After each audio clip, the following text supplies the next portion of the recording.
मित्रा, हे असं करतात, साधं लॉजिक आहे. ऐकलं आहे ना आधी? हां. काही जणं तार्किक व संख्यात्मक मार्गाने त्यांचे कन्सेप्ट्स, त्यांची संकल्पना तयार करतात.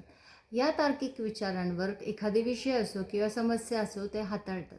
यालाच लॉजिकल मॅथमॅटिकल इंटेलिजन्स असे म्हटले आहे. यांना आजूबाजूच्या जगाविषयी जाणून घेण्याबद्दल उत्सुकता असते.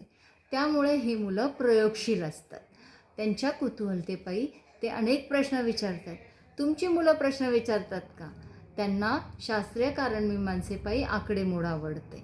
काहींना भूमितीय रचनेवर कार्य करायला आवडते. मात्र यांचे गणित चांगलेच असते असे नव्हे. बरं, यांचे खेळ म्हणजे गणिती कूटप्रश्न कोडी सोडवणे असे. ही चिकित्सक बुद्धीची मुलं पुढे वैज्ञानिक, accountant, stock broker, statistician, engineer, analyst अशा अनेक करिअरमध्ये यश मिळवतात.